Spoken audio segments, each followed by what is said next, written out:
ஒரு விஷயம் சொன்னீங்க, ஒரு ஆட்சியில இருக்கிறதுக்காக எந்த விதமான இந்த அளவுக்கு டர்ட்டி பாலிடிக்ஸ் பண்ணுவாங்களா, சோஃபா பாலிடிக்ஸ் பண்ணுவாங்களா அப்படின்ட்டு. விஜய ஆட்சி கட்டல ஏற விடக்கூடாதுங்கிறதுக்காக திமுகவும் அதிமுகவும் இணையலாமா அப்படிங்கிற அளவுக்கு பண்ணதுங்கிறது ஒரு தப்பான விஷயம் கிடையாதா? பிளான் பண்ணதுங்கிறது ரெண்டு விஷயம். ஒண்ணு வந்து அது லீகலா தப்பா அப்படின்னா லீகலா தப்பு கிடையாது. ஒண்ணு. ரெண்டாவது மாரலா தப்பான்னா மாரலா தப்பு. அதுல எந்த மாற்று கருத்து இல்ல. ஆனா விஜயை போய் திமுக கூட்டணி கட்சிகள் ஆதரிக்கிறாங்கல்ல, அதுவும் மாறலிரும். இந்த எலெக்ஷன்ல யார் ஒருவருக்கும் மேண்டேட் கிடையாது. 118ங்கிற மேஜிக் நம்பரை யார் ஒருவரும் அட்டைன் பண்ணல.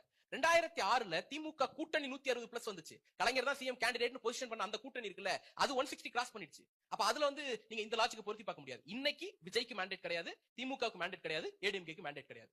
அப்ப அலையன்ஸ் எங்க இருந்து எங்க ஷிஃப்ட் ஆனாலும் அது சந்தர்ப்பவாதம் தான். அதுக்கு என்ன காரணம் சொன்னாலும் அது அடிப்படையில் சந்தர்ப்பவாதம். ஒண்ணு. ரெண்டாவது, இப்ப காங்கிரஸ் ஜம்ப் ஆகுது, அதுக்கு ஒரு நியாயம் வேணும். சிவி சண்முகம் கட்சியை உடைக்கிறாரு, அதுக்கு ஒரு நியாயம் வேணும். இல்லன்னா என்ன சொல்லிடுவீங்க? அதிகார வெறிக்காக கட்சி உடைச்சிங்கன்னு சொல்லுவீங்க, அதிகார வெறிக்காக ஜம்ப் பண்ணீங்கன்னு சொல்லுவீங்க. அந்த நியாயத்துக்காக இவங்க உருவாக்கின கான்ஸ்பிரசி தான் திமுக அதிமுக கூட்டணி. அது எந்த திமுக தலைவராவது கமிட் பண்ணாங்களா? அதை ஏதாவது சொன்னாங்களா? ஏடிஎம்கேல அதை கமிட் பண்ணாங்களா? வெள்ள போன ஃபேக்ஷன் தான் சொல்லுது.